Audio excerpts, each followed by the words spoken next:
We're live. Morning, everyone.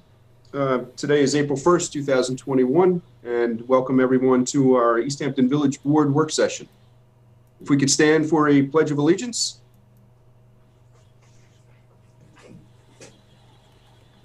I pledge of allegiance to the flag of the United States of America and to the republic for which it stands, one nation, under God, indivisible, with liberty and justice for all.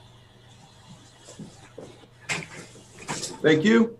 All right, so I have a couple of announcements. The dedication of Toilsome Lane last Saturday, I think it was, went very well. We dedicated that road to past Mayor Kenneth Westberg Sr., and it was well attended, and it was very nice. And thank you, Rose, for coming. Of course, it was my pleasure. I'd like to just talk about the paid parking for a second. After the last public hearing, we've had a lot of input, and I've met with a lot of people out on the street, and I've talked with Tiger and the rest of the board. And I would like to make the recommendation that we go back to my original proposal, and we do everyone 2 hours for free, except village residents would get the 3 hours for free. Excellent. All right, so I think, Beth, if we could move forward with that little change. And there was another comment that came in, and I think it has a lot of relevance. I think the 1 hour free zone that Donna McDonald suggested, I think that kind of makes sense. I spoke to her as well, and I know Rose spoke with her. If we picked out a couple of zones, I'm thinking along Herrick Park, maybe those 30 spots from the tennis courts to just past the Privy, and made that the 1 hour zone, that would help with some turnover.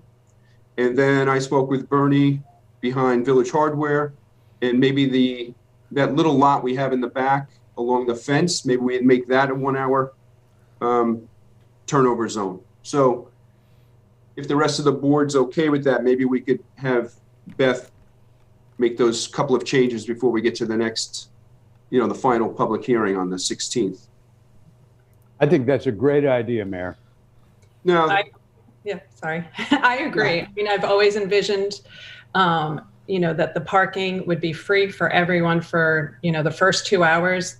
And then after that, visitors would pay, and East Hampton Village residents would get that third hour free. So I really think that this is the best approach and the way to launch this program that will help the businesses and everyone in the village. So. Yeah, I have to say, this is what I originally campaigned on, and I think, we were trying to get this sewer system going rapidly, and that was my my way of getting it going. And after talking to a lot of the business owners, there's a lot of confusion, which the East Hampton Star didn't help with their last articles. Very sarcastic story, and just confusing people. Had the wrong information that we were charging on Main Street in Newtown. So again, they're supposed to be helping us with this, reporting the news correctly, and they're not doing a very good job of it. So a lot of confusion. So I think if we go back to the original plan that I campaigned on, I think it's going to, be a lot simpler for people, and it'll be a good way to start. The only question I have is the third hour. Do we want to charge more than the $2, or do we want to start out there and go a little slow, and then we can change it next year if we need to? I think we can charge more than $2 for the third hour. If somebody's not going to need to park for 2 hours and 5 minutes, if they want the third hour, they're doing something, purposeful, and they can pay more for that third hour. I agree. They were paying $80 with a fine, so now we can charge more than $2 for the third hour. Okay, do we have a recommendation just so we can get it straight? I would say $10 or $15 for the third hour. I'm in favor of the 10. I think we should start a little slower. We don't scare people. Okay. I agree. Fine with that. And then when we get all the data from this summer, from the LPR system, we can see who's parking. We can see who's parking for how long. And then perhaps we can go back to the, paid parking initial hours. Right. But, So- once we get the data, we could really then can make the best choice for the village. Yeah, I think, I had a lot of meetings before I was elected with business owners. And I think as we got closer here, I think people started to get a little cold feet. So I think we'll just go back to the original proposal and you all agree with it. So, we'll just start a little slower. That's all. What is, Okay. does anyone have any ideas of possibly charging for a fourth hour?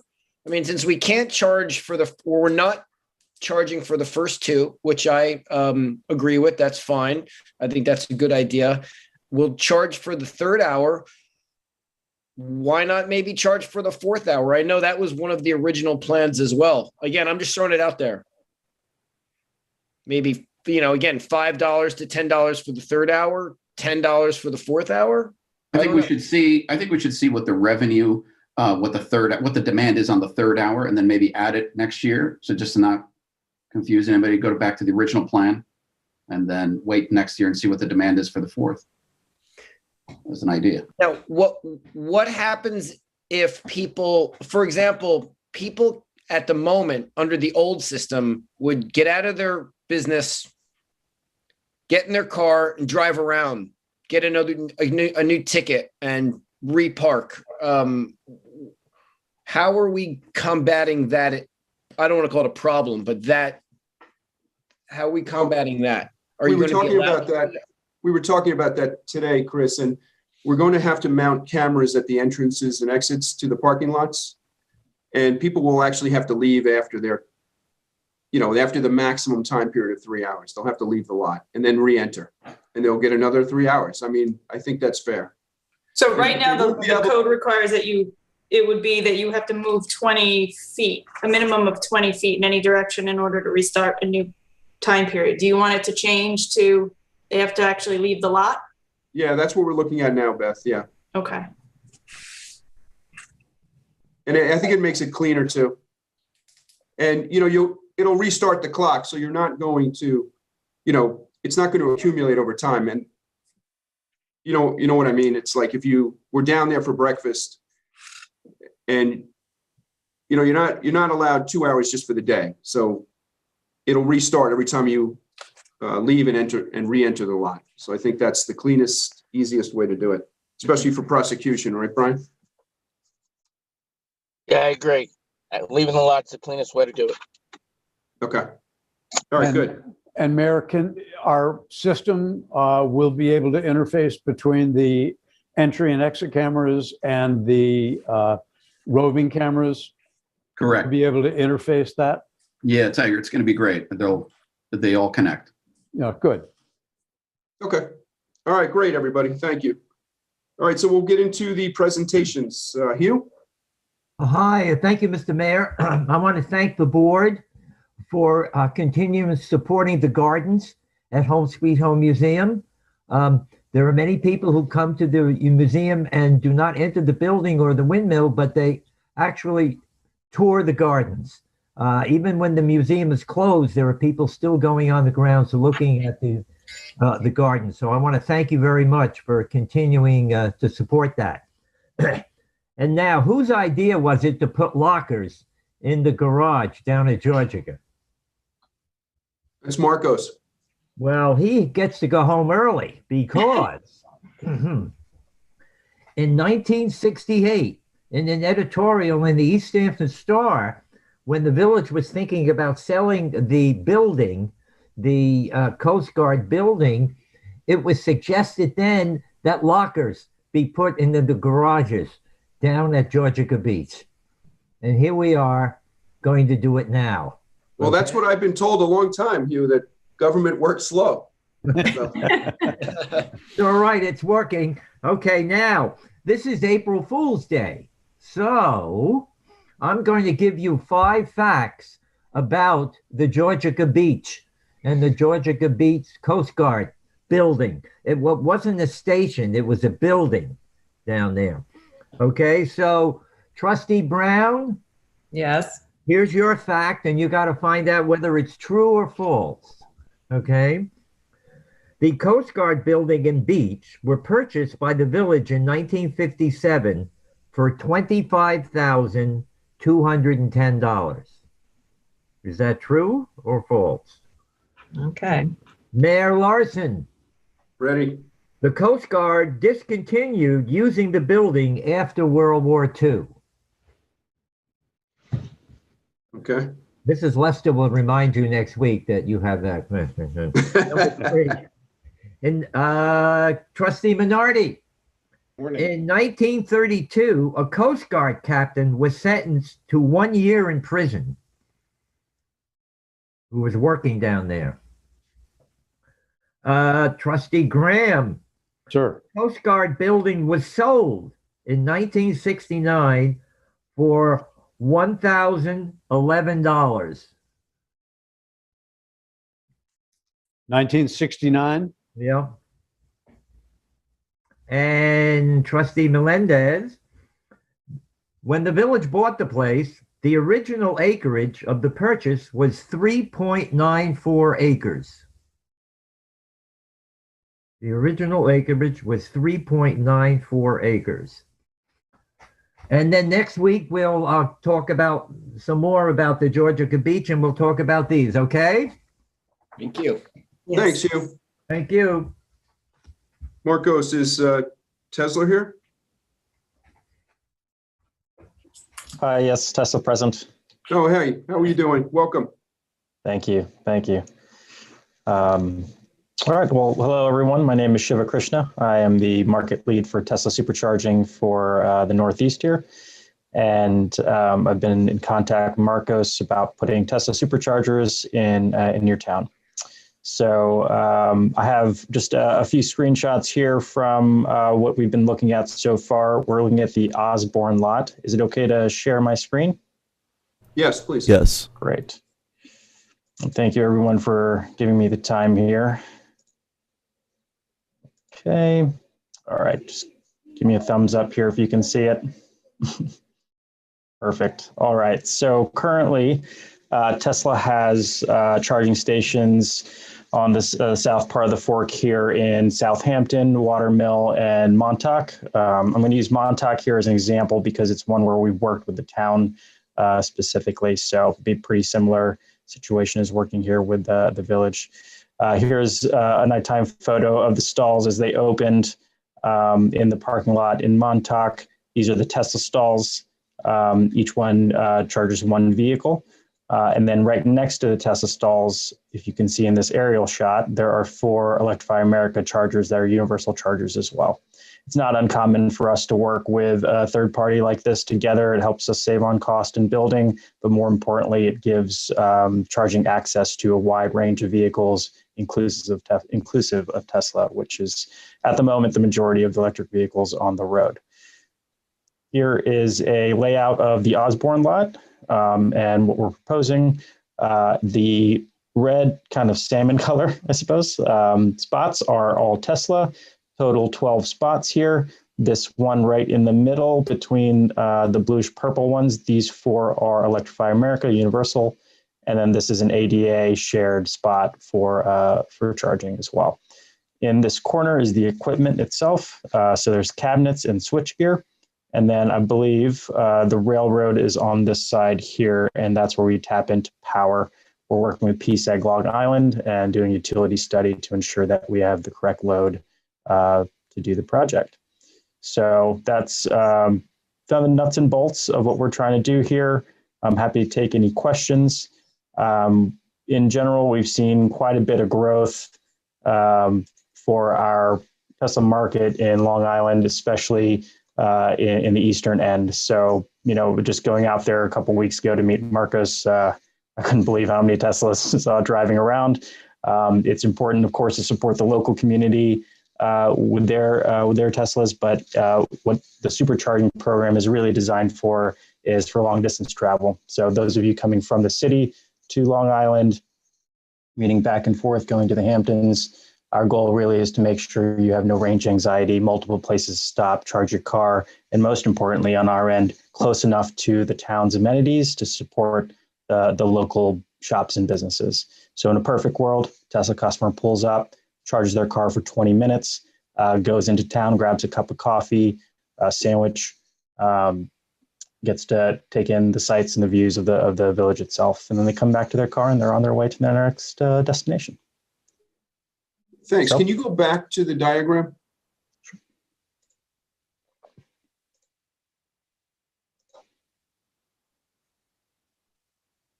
If we were to move forward with this, what does the equipment look like? Do you have a photo of that? Like in Montauk, maybe? Sure. The only reason I'm asking is if it's unsightly, maybe we could put it at the other end towards the school. Understood. In terms of layout, we can do our best to move it around. Okay. For the sake of the conversation, I didn't pull up an image of the unit itself, but it, as this conversation goes on, I'll take a clip from my files and put it into the chat so you can see it. And Okay. It's essentially a 5-foot box that's about huggable size here. And it's a white box, very clean. If anything, I think kind of a standard we've been known for is the aesthetic of the product. So as lovely as the posts themselves are, we do a really nice job of having very clean, beautiful, aesthetically pleasing equipment as well. The equipment itself is generally small. We do a good job landscaping around it to make it seem pretty seamless with the environment. Okay. And then more often than not, when we leave a property, we've essentially hopefully enhanced the aesthetic value. And then the other comment I would have is the blue or the purple spots. Mm-hmm. I'd like to leave those as open for anyone and then move the purple to the other end of that. Yeah, down there. And then the reason for that is there's a couple of stores across the street from that lot that would utilize those parking spots. It's a Special Effects is one, and they have a lot of people that go in and out of there, and it would be nicer. They didn't have to walk as far. Understood. Yeah, and then the handicap spot, that is going to be a charging station as well. What if if somebody comes in there who's handicapped, who doesn't have an electric car, are they able to use that spot, or is that yes? not allowed? So with all electric spots, they're not. We don't. What would you say? Enforce parking. So we don't tow vehicles. All of them are designed in and around the fact that we're enabling a normal spot to be eligible for charging. So what happens is if someone comes in, pulls in and parks, it's totally fine. Our preference would be that they park in a handicap area that's closer to the town, utilizing the town's businesses. It would be difficult to park here and then have to travel all the way over there, I'd imagine, for a handicap individual. So in this scenario, this handicap spot is specifically placed between the Tesla chargers and the Universal, so they can have access to both charging. No, it's perfect because, by law, we have to have so many handicap parking spots per parking lot. So I just wanted to make sure we wouldn't have to add any. We could just utilize that one as a universal spot. Okay. Yes. That answers all my questions. Can I just say one thing? Sure. With regard to our current parking law that we're working on, we're including 5 spots closest to Osborne, where, there's the handicap spot that's closest to Osborne on the, I guess it's the southerly side here where the purple is. And then the 5 spots next to that are proposed to be now 3 hours, and the rest of the lot is going to up to 23 hours. So I don't know how this is going to impact. If this moves forward, we have to consider we're currently changing the law to accommodate the 3-hour parking where the purple is. Yeah, this came up after that, Beth. So I guess we would have to just see. I would just move forward with the law, and then if this comes about, we would have to change it again. Okay, I just want the board to be aware. Okay. One thing I can speak to in regards to our chargers, After, our average customer will charge for about 20, at most, maybe really 30 minutes with our new version 3 chargers. They're very effective. They are charged idle fees. So essentially, there's no incentive. In fact, there's a deterrent for them to leave the post after they're done charging or reached full capacity in their vehicle. So I understand the town's going through adding a pay gate to the main lot. And in a scenario like this is kind of an inbuilt pay gate to some degree, because the customer won't want to stay there longer than 20, 25 minutes, or they'll get charged overtime essentially for their being there. So in regards to the 4 open spots that will still be open to the public, how you as a village decide to move forward with mitigating the time spent there, feel free to, address it with us throughout the process. This is just one of however many iterations it takes to get the right layout for your approval. My sense easily could be signage would be a good way to deter the customer. But for the most part, we found that when people see an electric lot, with an ICE vehicle, internal combustion vehicle, they tend not to, by good nature, want to go into the lot and park for a long time or take those spots. So we felt confident in the public's kind of respect for the process. What is the charge for this? I mean, the village, we're not going to incur any cost on this? Correct. Tesla will pay for the entire infrastructure, the construction, and we're actually going to meter the electricity on a separate meter with PSEG Long Island and pay them directly. All right. And is there a charge to the vehicle owner? All vehicle owners, when they plug in, they're charged the amount of electricity they take in through their app and their vehicle itself on a credit card on file. So just like you pump your gas at a gas station, typically about 50% of that cost is the price for electricity to charge up your vehicle. Right. And Tesla chargers only charge Tesla vehicles? At this time, Tesla chargers only charge Tesla vehicles. It's a good question. Yeah, because I was just wondering, we have 4 universal charging slots and it looks like, 12? I have a hard time counting on that screen.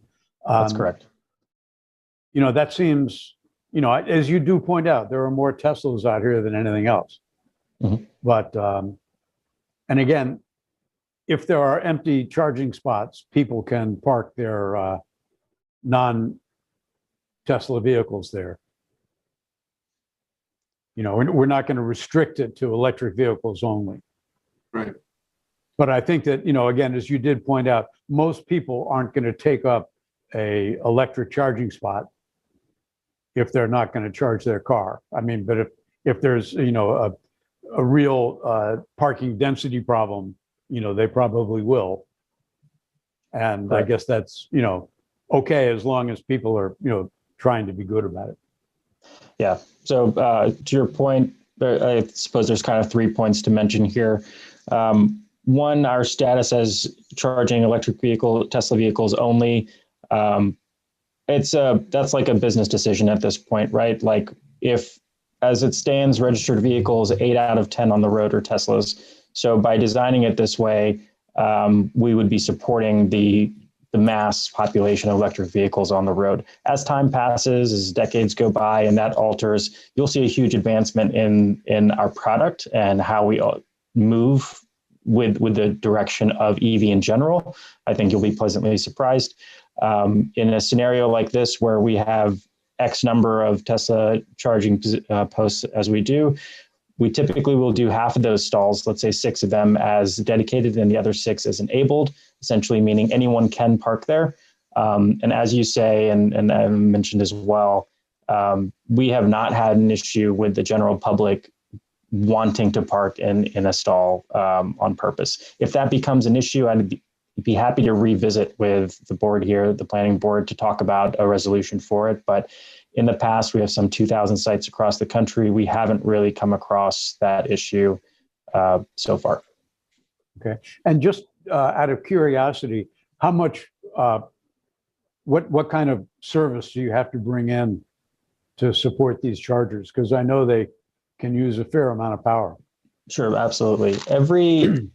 The best way to kind of think about it with our chargers is they come in like sets of 4. So every 4 is 1,000 kilowatts. So each charger is 250 kilowatts each. So it's very rare that all of them are taken at max load, but we will design the system to handle that load. 12 is now considered our average size, and we work with PSEG Long Island to do 16 stalls and up to 20 stalls in some locations in planning. So this is a very moderate load requirement on our end, and being so close to such a high load through the railroad, we don't anticipate it being a problem. We currently have an open ticket with PSEG to learn more about the load study, and we'll get back to you and rearrange the layout accordingly. And of course, with your approval and Electrify America's approval, we'll get something in the plan here that's extremely feasible and safe. Yeah, I think this will end up being pretty popular in the village. So should be. I mean, the other 3 sites in the South Fork have very good usage. We see the businesses really benefit from that as well. In our Watermill and Southampton location. Montauk one is relatively new, and that's with the town itself. Their placement was very well designed to be walking distance to all the stores and shops, and we've gotten really good feedback from our customer Twitter accounts and our social media around being just happy that you can travel all the way to Montauk and back to New York very, very easily these days. Shiva, is there any revenue share or anything? I mean, you're essentially Tesla's making money off our lot. Is there anything that we can, the municipality gets, or? Without going into too much detail on the financials, Tesla isn't really making money on the lot, to be honest. Like, this is entirely designed as amenity. So our goal is really to partner with towns and private entities that want to bring a group of people to their location to support the local business.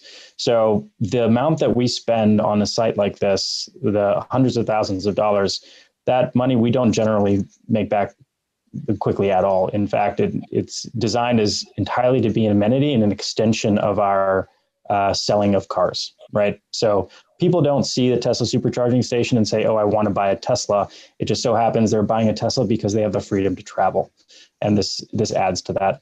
For the town itself, all I can really say is in terms of the revenue it will bring the town is you will see probably 1,500 to 2,000 customers, significantly more in the summertime, coming through your village, spending 20 to 30 minutes there and providing an economic benefit for the town.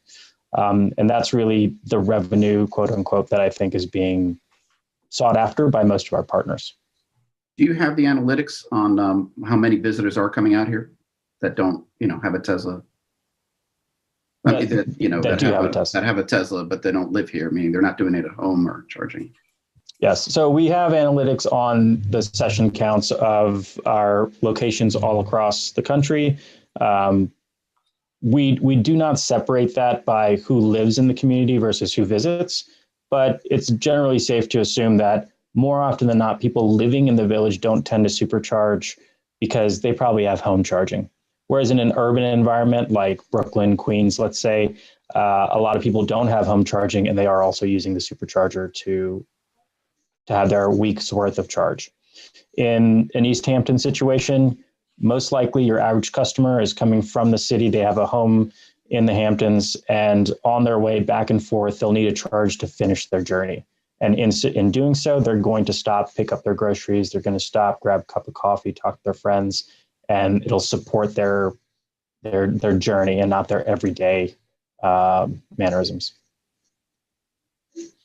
I love this idea. The questions that I have are, do we have a contract with you? For example, what happens if these stations become obsolete or damaged? My second question would be, I wish Tesla well, but if Tesla goes out of business, like, will you guys come and take these out, or what does the village do in the future? Like, how long do you have, let's just say, access to this lot and items like that? If you could touch base on that. Sure, absolutely. This would be a lease with the town in the village. So this is a 10-year lease with a 5-year renewal option. We'll be on the property for 15 years. And to your point about it becoming obsolete or maintenance is 100% covered by both parties here, EA and Tesla. We maintain our own equipment. If a post goes down, we're there within a day or two to repair it. So all of that is included. And we are actively on Wi-Fi Live with our site. So we know everything that's going on there. So you should have no concerns about maintenance whatsoever. The product is in my opinion, and studied, an excellent product. When it comes to being obsolete or not, I mean, the only thing I can really speak to that is, electric vehicles weren't even on the map 10 years ago, and Tesla was kind of on the forefront of it. At every stage we've gone through, whatever people have considered our competitors, we see them as our partners in this process. We're trying to change people over from gas engines to electric, not directly trying to fight against what the next EV company is. We want them to join. We want them to add more stalls right next to ours, because ultimately that will lower the pollution in the area altogether. So if our product is years ahead of anyone that's working alongside us, the idea is, who else is coming into this lot? That question would be much more pertinent. Being an industry leader gives us a position where you're working with us for a future investment, where we feel like we're not just going to be providing a good product for the next 10, 15 years. We're providing a way of changing everyone's perspective on a product that people have used for 100 years. And we're just tapping into the beginning of it. So being obsolete, I believe, is a question designed entirely around an opinion versus more than what kind of our growth shows. So Right, our growth is, well, maybe you develop a battery that doesn't need to be charged very frequently, or other options. So that's what I didn't mean to offend you by saying obsolete. I just have the theory of this lot with these chargers, and we can't get rid of them, and no one uses them, and they're an eyesore after 10 or 15 years because they're not needed anymore for whichever reason. That's all. Oh yeah. Well, after 10 or 15 years, you're correct. We'll have much better technology by then. So every like 5 years or so, I know there have been iterations of our charger that's getting better and better. The good news is if the company is growing at the rate it is, and there are more and more vehicles, the site itself can go through alterations over time, but the value of the site will still remain. The great news about having a parking lot like this is our infrastructure that gets built into it. The reason why we want to be there for 10 or 15 years is just to at least recoup the money we're putting in as investment. After that, we can alter it any which way the town sees fit for the next iteration of, or the next generation of EV charging.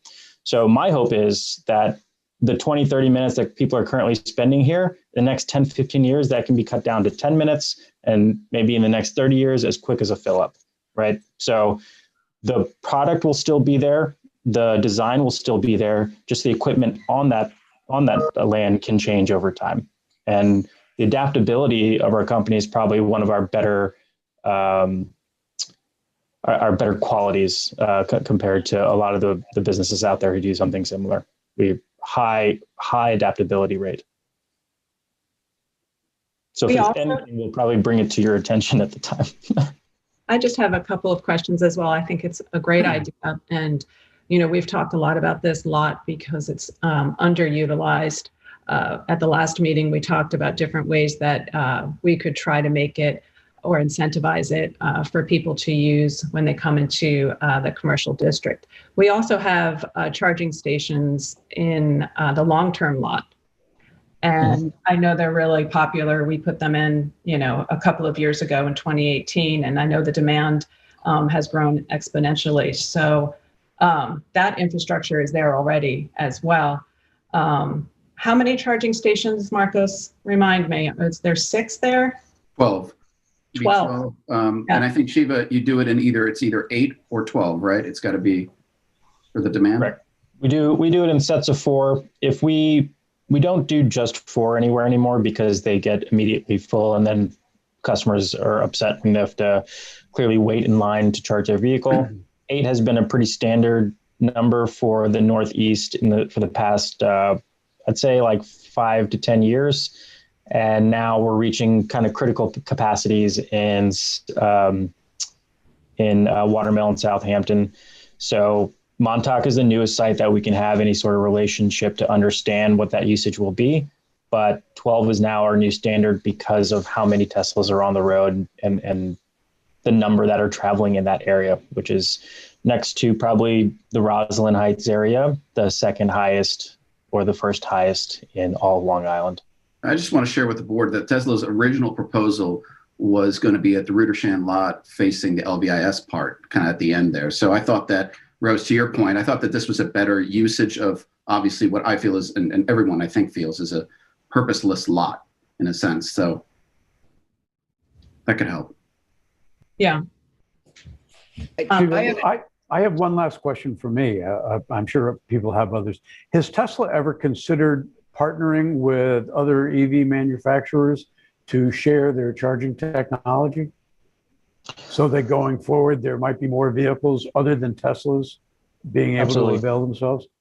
That's actually a great point. Our patents are generally available to everyone. So our technology is not anything it just so happens where we have the intellectual property to come up with this technology first, but as soon as it's revealed, we hope that other companies are taking note of it and doing their iteration on it and making it better.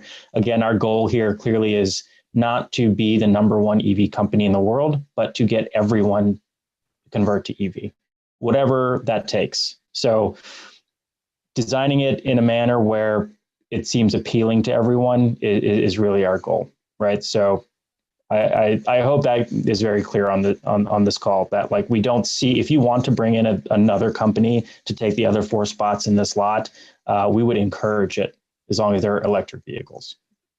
Well, that's what we have too in the long-term lot, is just universal charging stations, obviously, yes. Not just Tesla ones. And that really, I agree with Marcos, having them in Rudersham, wouldn't be desirable for me. I'd like to either see them here or at the long-term lot where we already have the electric vehicles. To the mayor's point about the aesthetics, would you be amenable to, doing some landscaping plantings? Originally, I think that site plan included some trees in that island and some shrubbery along the perimeter.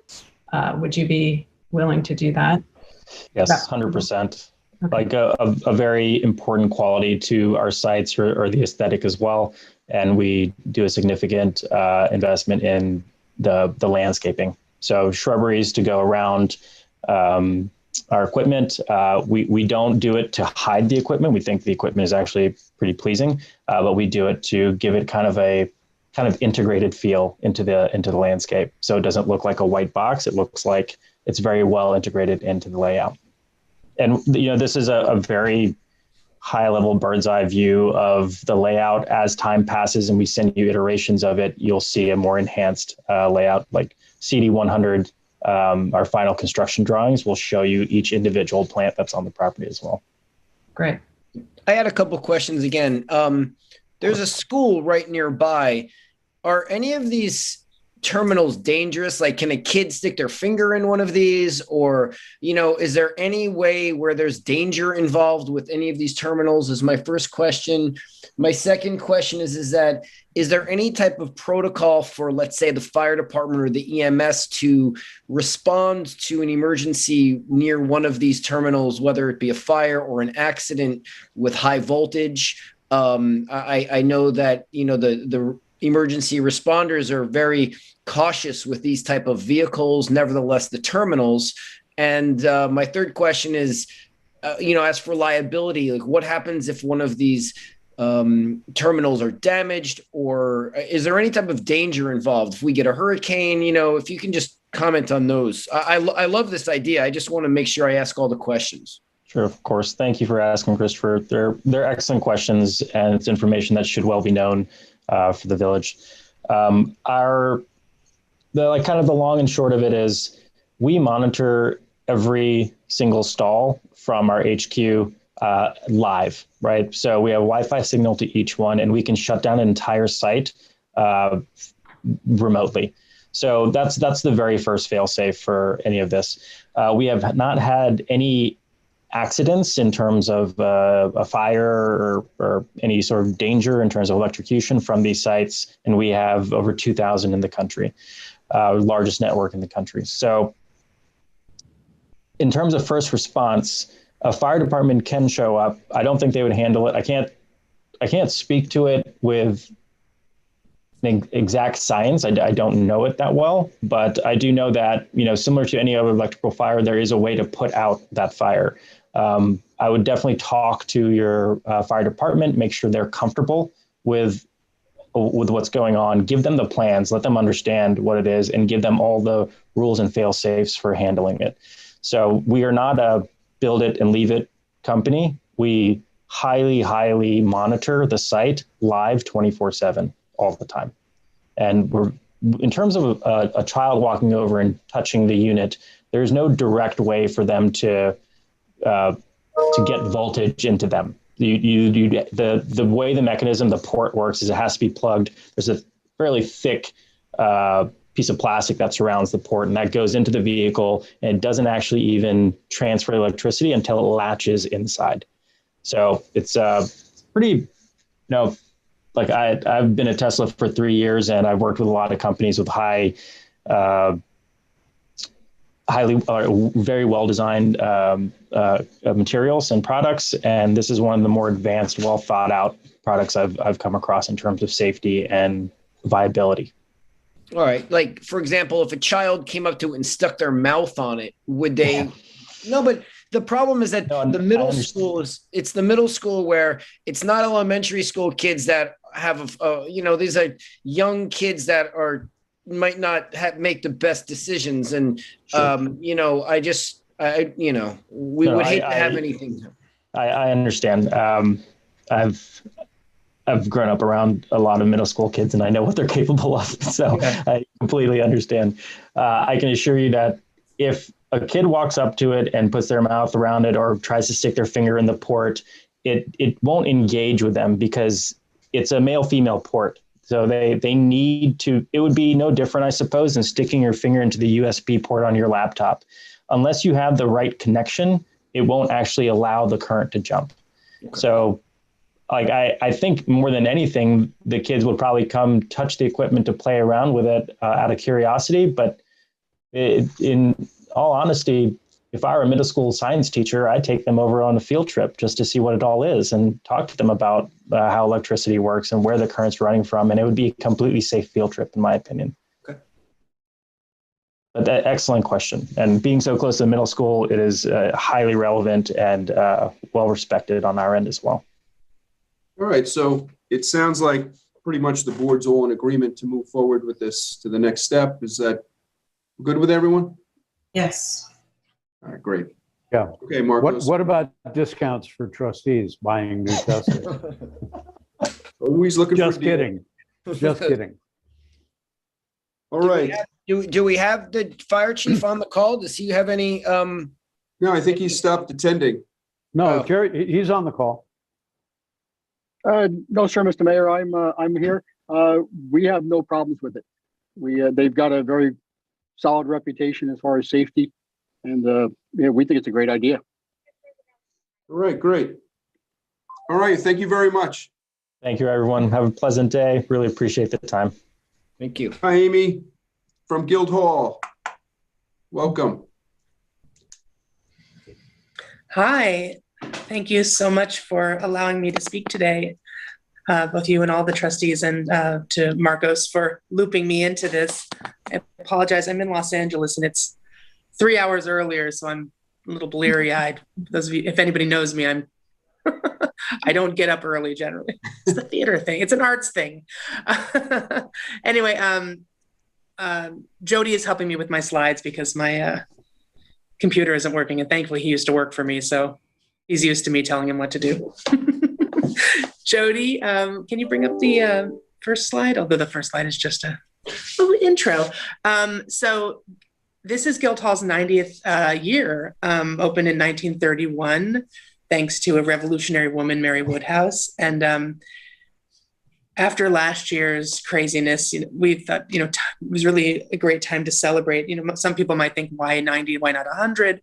But this is, for us, a very special year, and we thought we should really take advantage of that. First of all, I should have introduced myself. I'm Amy Kerwin. I'm the newly added Chief Creative Officer to Guildhall. I came from Southampton Arts Center, where I was the artistic director, and now I'm here in East Hampton, and I'm Los Angeles via East Hampton. Very excited to be working with you all. So I meant to start with that. But so anyway, yes, so it's hard for me to even see this. I have to pull it up on mine.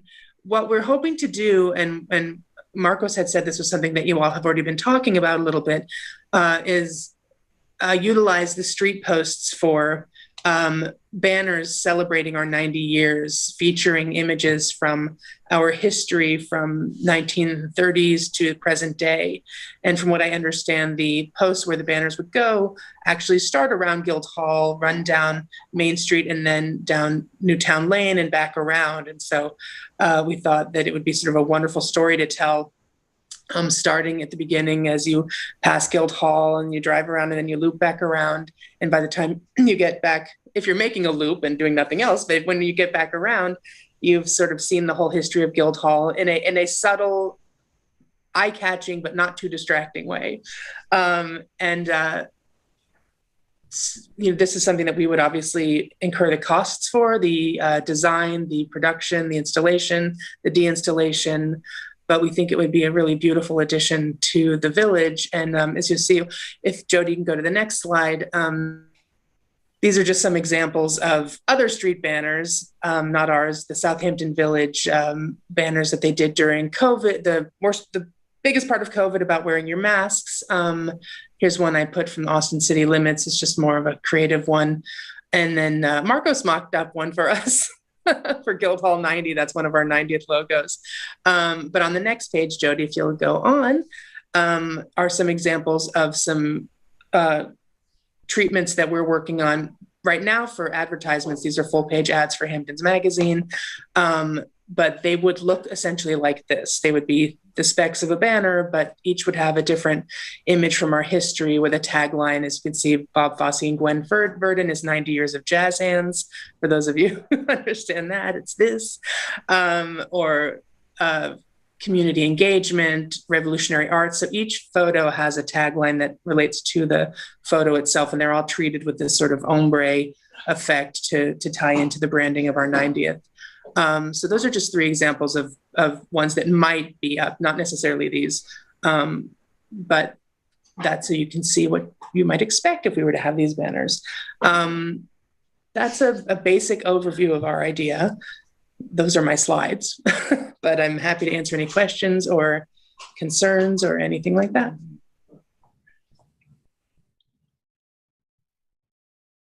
Well, I personally don't have any objections to it.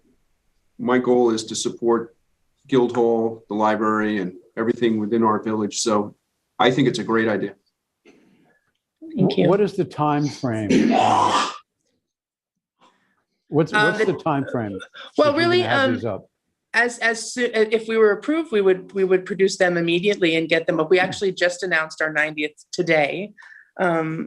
As far as the new branding, if you look at our website, it's skinned totally differently. So as soon as we could, honestly, and then ideally through the end of the year, or at least through November, I think is sort of our last 90th event is in November. So, but potentially through the end of the year, unless that's not doable, but anything we can get would be great. Yeah, I think these banners like this add color and a little snap to the village. I'm in favor of them. I do know that there was talk about having banners up for the village centennial. Has that gone away at this point? Jerry or Rose or anyone? The centennial banners in the same fashion? I haven't heard about those. We had discussed for the centennial, possibly doing some banners from the light posts. And, you know, with COVID and everything, I think that just went to the wayside. Just celebrating, you know, our centennial and so forth. It is something that, you know, we could consider doing if there was interest. I like the idea of the banners. I just think we should, leaving it for a whole year, maybe it's too much. Changing them or changing the colors or something would be nicer. Right? Just to not leave it for just a whole year. Would it be possible to consider leaving them up through the summer? Yeah, I mean, I think it's probably. I wouldn't be opposed to having them up through November. Right. Yeah, especially maybe through the film festival, if the film festival does anything in the fall. I agree. Not all year, definitely not through the winter. Maybe they'll get battered, but through the fall is fine with me. And we would actually very likely include a banner that is from the film festival as well. You know, we have some great photos taken from when the films are done there, so Amy, we could do that. What did you say the dimensions were, and how many? You know, I'm not sure. I'm not sure of the dimensions. I don't think I've gotten them from you for these, but I know they're essentially the same as the dimensions in Sag Harbor, I believe, or Southampton, which may be about 4 feet tall and about 2 feet wide, or less. It could be about 3. I'm not entirely sure. I don't know if Marcos knows that. And I don't know how many street banners or street posts. I just know that Marcos had informed me that they essentially do start around Guildhall and then loop back around, I think, to about Mary's Marvelous and then back to the library. So I'm certainly curious to know how many, because that would impact our budget to know how many we need to produce, but we're happy to do that. 80 of them? There's about 80 of them, but I think the mayor had thought about alternating, every other one would be an American flag, so it's not on every one. And so about 40 then. Okay. I guess I feel a little better now. Amy, I guess it would depend on how many you need too, right? To tell the story. Right. I mean, we have the images.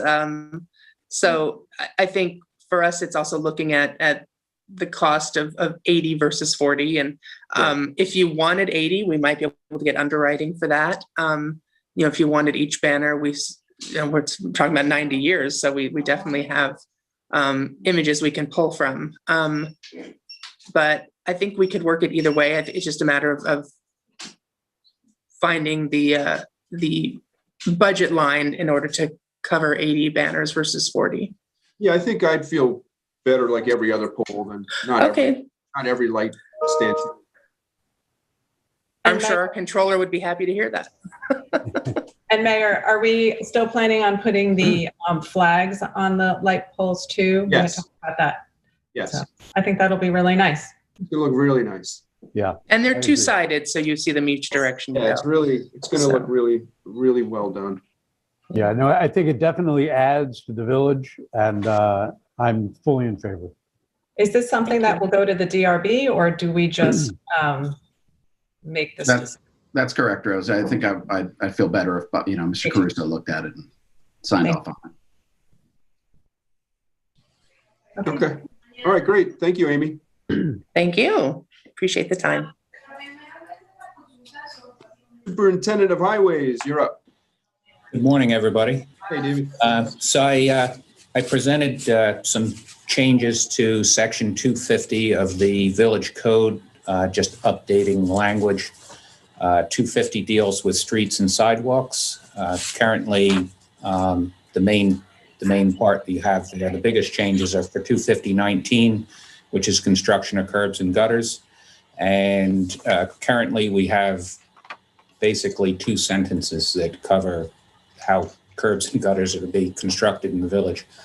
So we've had the engineer draw up standard specifications that we use when we go to bid for our sidewalks and curbs, and we've included that in the section along with some technical drawings. So everything is consistent when a contractor comes in and tears up one of our curbs or gutters and it has to be replaced. It's being done to our standard. Right now, there's no there's really no set specification for them to meet. So this would set a standard. And then I added, I think June sent you an addendum for sections 251, and that's just changing the language to reflect the increase for the road opening permit that was passed last month, and also to include the words right of way in the language throughout the section. Right now, you're only required to have a road opening permit if you're actually digging in the street. But a lot of these companies come in and affect our right of way and do not repair the grass or sidewalk area. So that language has been added, right of way. And then 250.10, I've just added a section for restricting planting of shrubbery, hedges, trees, vegetation, rock walls, fences, not planting, installation of these items in the right of way. There's no specific language in the code that says you cannot do that. And of course, we discourage that. So that's basically it in a nutshell. It's just upgrading the code to reflect these changes. All right, terrific. Anybody have any questions? Marcos, we'll just put that on to get those changed. Yep. Great. Thank you very much. All right, thanks. Thanks, Dave. All right, so next up is our work session. So our discussions on the list here are outdoor dining legislation. Does anybody have any comments about it? Yes, I have a comment. The whole section about tents.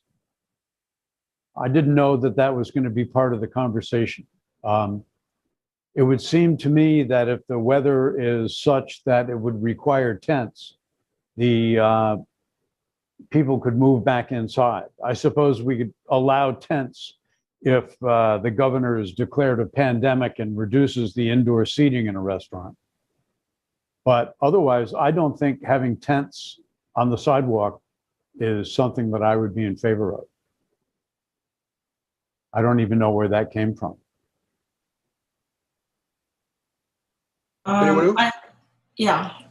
There was, besides the tents, I think we should leave it open for the tents.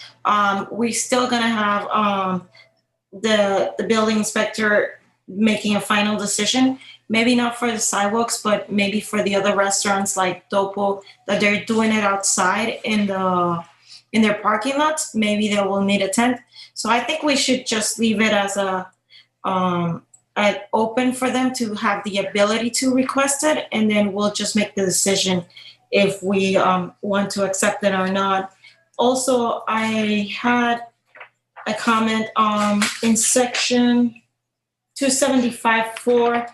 I believe that in section 275.4, subsection 2, no picnic tables are permitted. I think some of the restaurants do have the picnic tables and they look really nice. So I think we should just allow them to have it. And again, we have to, if not for the sidewalks maybe, but just for the ones that have like the space, maybe Rowdy, Topo, Fresno's that are space inside in the parking lot, or I think we should not just ban them, just work case by case. Yeah, I'd be okay with tents in parking lots like Dopo. If they wanted to put a tent over that patio they have out there, I mean, they're sacrificing parking for it. If they wanted to put a tent up there, I would not be opposed to that. I would be opposed to tents on sidewalks. So, Trustee, if I may address that for you, you asked where that came from. If you look at the various pieces of legislation like this that are being passed around the country, they typically provide for it. And one of the reasons is even on a sidewalk, you know, if you're out in the direct sun in the middle of August, that might not be attractive. So you need to provide some shade. So the awning itself is considered part of that bundle of things that they call tents. Yeah, I think we did that with umbrellas, you know, non-branded. There are umbrellas in there as well, as you saw. Right. Yeah. Yeah. But that's where it came from, and that was the rationale behind it. Like I said, it mimics legislation passed literally all around the country, from here to California. Right, but I would be not in favor of tents on the sidewalks. Okay, that's fine. And picnic tables like in front of the Hampton Market, I know they have picnic tables there, and they seem to fit in just fine there. But again, on the sidewalks, I would want to see tables and chairs, not picnic tables. No. And again, that's I think was the intent behind the picnic table ban, was that it wasn't appropriate, like on Main Street, for example, if you had a food use establishment. Yeah. I think that we need to be as open and accommodating to the, businesses in the village that we can be. But I think that, if we were to start erecting tents on the village, then you wouldn't be able to see the storefronts.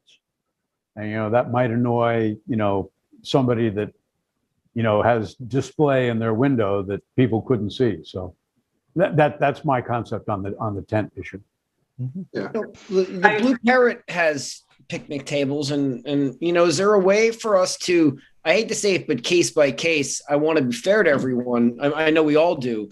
However, I wouldn't want to shy away from a good idea if for some reason a picnic table was a better alternate option for one of these restaurants. And there's not many. I mean, other than maybe John Papa's, Rowdy, Cheetah, Sam's, and the Blue Parrot are really the only ones. I might have forgotten one in the core of the village.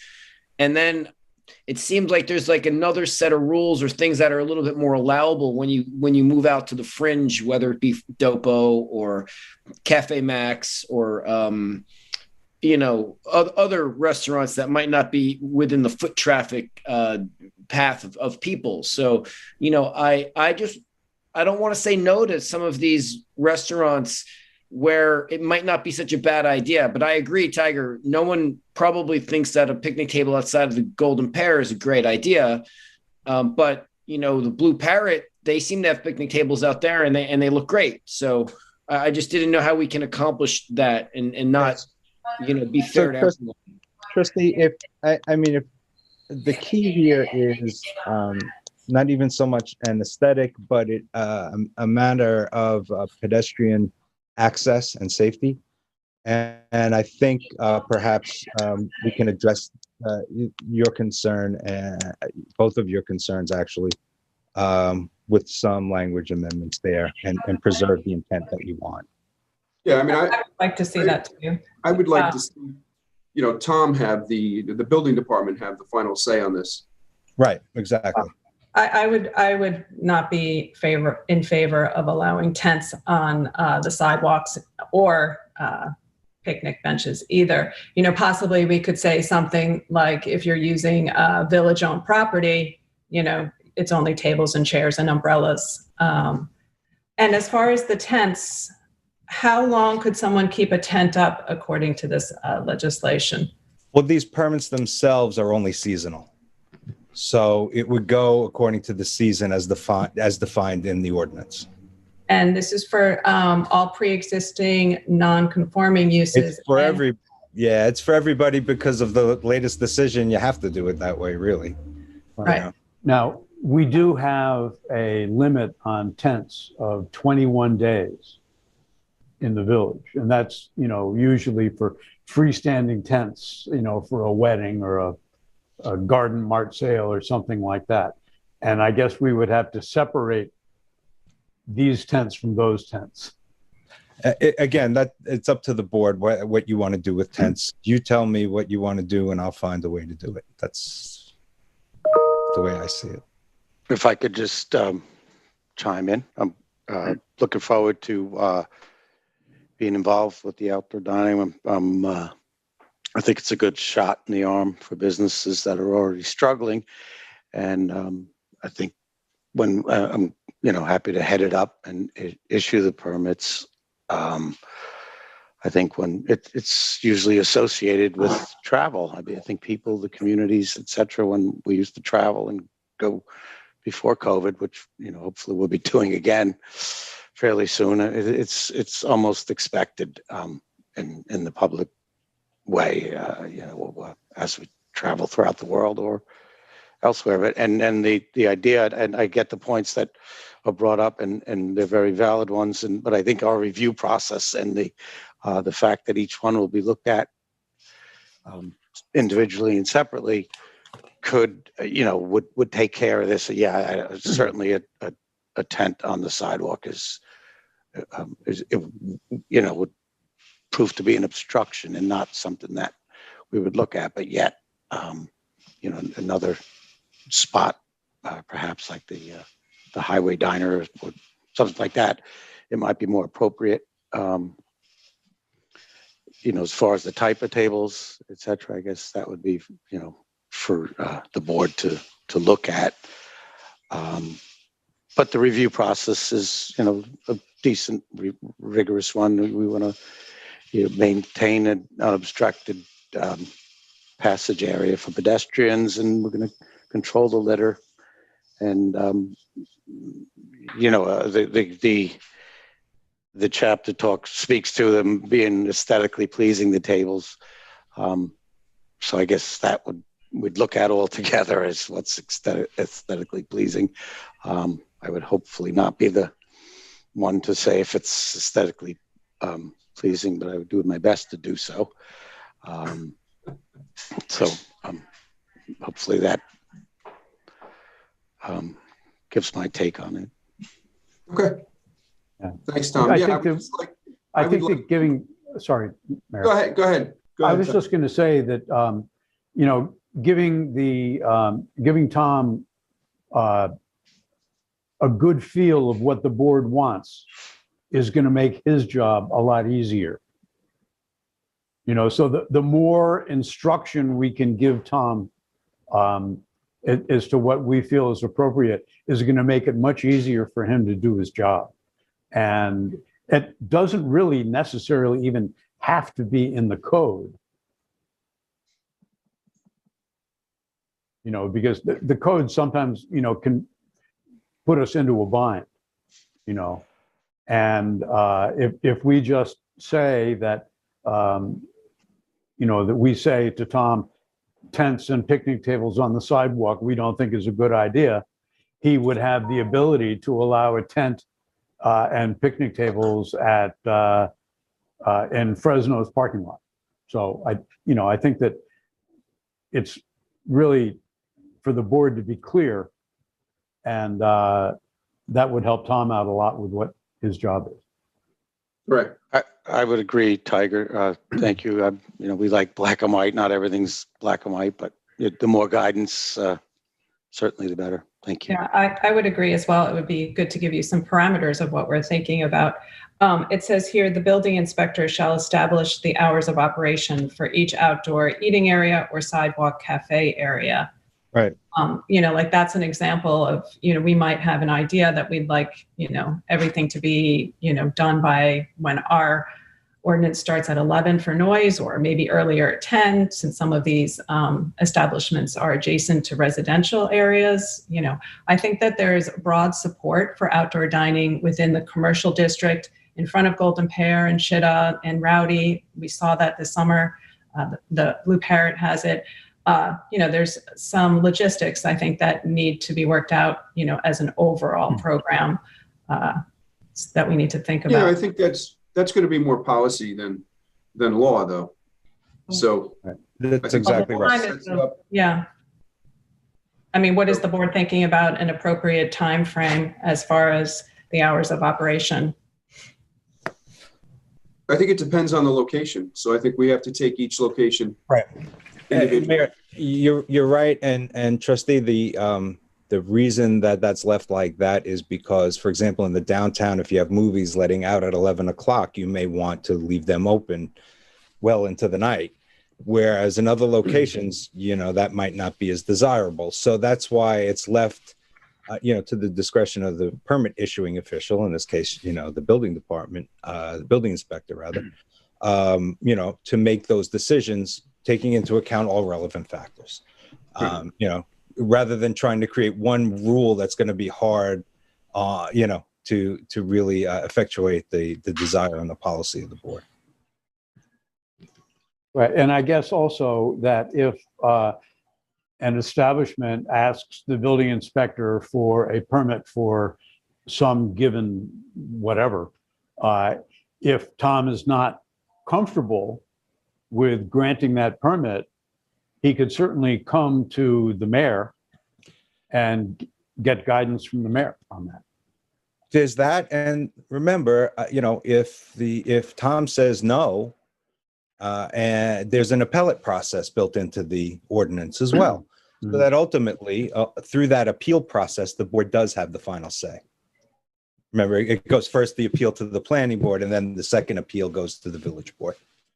I'm just, anticipating that it would be something that's going to be consistent across the board and be pleasing to this board, and not, although there's discretion involved, I like to be, like I said, very consistent with the standards. I agree. There's a lot of discretion here for you, Tom. And I think that as a board, maybe if we set the parameters and, then on a case by case basis, you could hone in on it. I would actually appreciate that. Yes. Yeah, I agree. Yeah, there's also something else in the plan that says that a plan must indicate an architectural barrier such as floor arrangements, landscaping, and or decorative fencing. Is that for the commercial, like downtown, or? Yeah, that would, again, that does a couple of things. It sections off, and it also contains litter. So those are the reasons that those types of things are in these code provisions, all around. The aesthetics on it, again, is left to the building official. So, if it's something that is not appropriate for a certain area, you're not going to put up a stockade fence, for example, on Main Street, right? And that should never be allowed. It may be appropriate somewhere else, but not there. So again, the aesthetics are left to the building inspector for that. Yeah, I like it. It's very well done, Benny. Thank you. And so the outdoor dining in front of, say, the Golden Pear, or it could be either adjacent to the building, or it is proposed to be on the red brick area, which we have currently, or it could be either. It's their proposal to make, and then the building inspector will determine the validity of that request. And is there any cap to how many tables and chairs? I know they might have to swap out how many indoor, Right, and that's essentially the cap, that and the area, right? Because if you're going to go on a sidewalk, there's only so many you could put without interfering with pedestrian traffic. So there's a natural limitation built in there like that. But again, no increase in seating overall. Correct. It's not to be an expansion, in seating, which can be difficult at times. I've dealt with it, another municipality. Whereby the seats are, I'm sorry, it's also a tip of the hat to the people who, frankly, are not comfortable dining indoors. Notwithstanding vaccinations, notwithstanding everything else, there are still people who are not comfortable going indoors, period. So this, however, will allow restaurants to serve those clientele in a way that they're comfortable, not lose that business, and yet not, as Tom said, not increase, and I said before, not increase the overall seating of the establishment. Yeah, I've found as things get busy and it's hard to police sometimes. We'll just say, unless something's bursting at the doors and we can see that it's an over occupancy, sometimes it goes unnoticed, I'll say. Because if you're a restaurant owner and things are going along nicely and it's busy and you've taken your 12 chairs or whatever, and then a party comes, it's hard not to seat them. So whatever, I'm just saying it could be difficult at times. We want this to happen. It's a much needed thing. I think the food purveyors as well as the restaurant owners are looking forward to this. Like I said, it's a shot in the arm for an already struggling industry. And we certainly want to make this positive and pleasant. All right. So I guess we'll just move this forward for public hearing, right? Yes. All right. Thanks, everybody. So now we're going to talk about the downtown Wi-Fi. Marcos? We were talking to the Saunders Broadcasting Corporation down by the beaches and try to figure out, how we were going to get the Wi-Fi down there, and they've got a good plan on how to do it. And then I told them the real need was really essentially in Herrick Park and the downtown, Rudishan lot and Skank lot around there. So they've got an existing relationship with Eli Tahari that they're going to be mounting something to provide free Wi-Fi for the downtown. And I think Captain Long had figured out that we could use the utility closet in the public restrooms there. There's enough space where Saunders can kind of take over just a small area there to provide an antenna and free Wi-Fi for that whole area. So I just want to see what the board thought of it before we even engaged in negotiations or discussions or whatnot. I think that more Wi-Fi is always better. It can be a safety issue. I'm sure that when we go through the redevelopment of Herrick Park, I know that the police have indicated interest in putting up more security cameras. They could probably interface with that Wi-Fi as well. I think that Wi-Fi is a win-win everywhere. My 2 cents. I agree. And we also need to find a way to get it into the Skank parking lot. Yeah. So, all right. So we'll move forward with that, everyone? Yes. Definitely. Okay. All right. So I'm happy to report the tree enclosures. I've met with the LBIS and they've approved my plan to replace the railroad ties with Belgian block, similar to what Dave provided with in the back parking lot by Conn's and Terry Wallace's old shop there behind Starbucks. If anybody needs to see it, it looks really well done. And we're going to do the similar thing with the tree surrounds. And we're going to start on Newtown Lane and start working on Newtown. I think that's an excellent idea, and I fully support it. We just located 2 masons that we're going to hire part-time. That's the plan. And they'll work under Dave, and Dave will get this all done for us. It's going to look very good.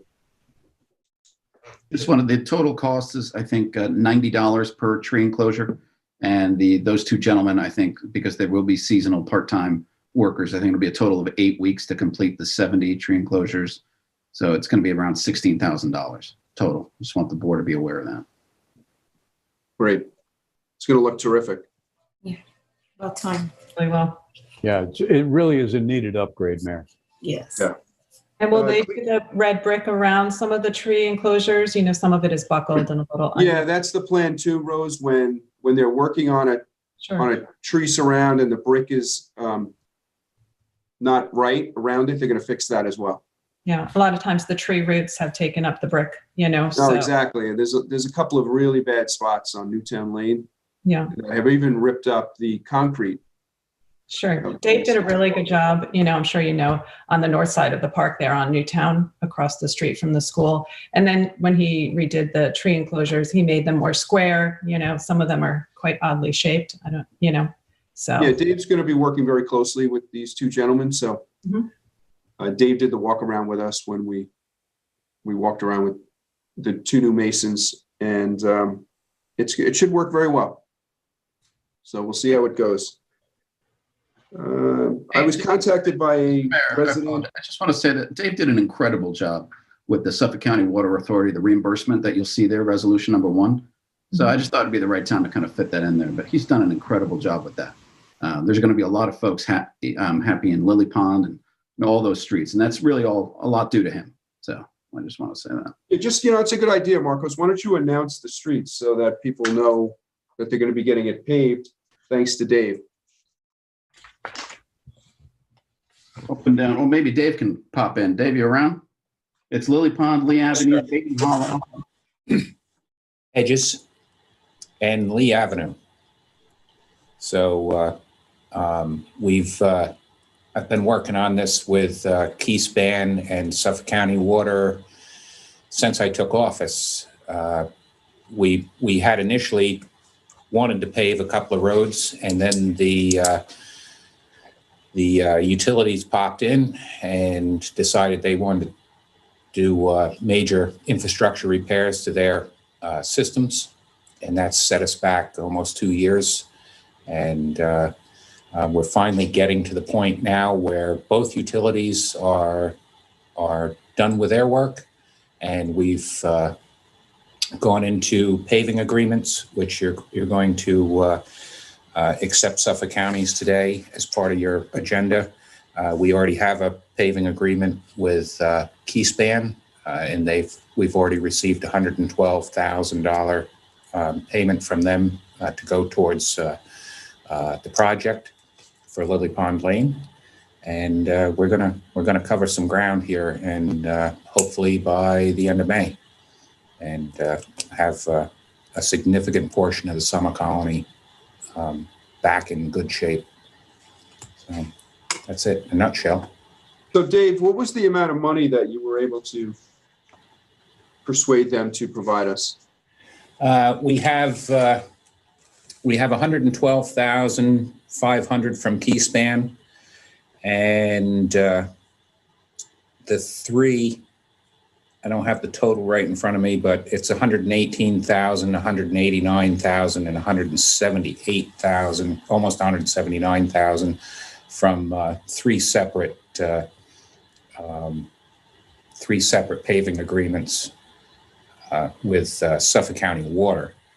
So with our end of it, plus their end of it, our total paving project is $881,465. I mean, it's nearly $600,000. I mean, we're, you know. Yeah, my point is, without your persistence, Dave, we wouldn't have received that $600,000, correct?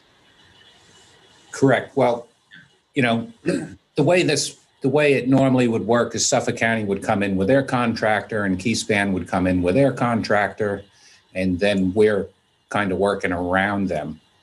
And what I did last year with Suffolk County Water for Meadow Way, Toilsome Lane, Church Street, is we went into a paving agreement with them, which gives us local control. And we get to use our contractor, so we can schedule it when it's appropriate for the village and our residents.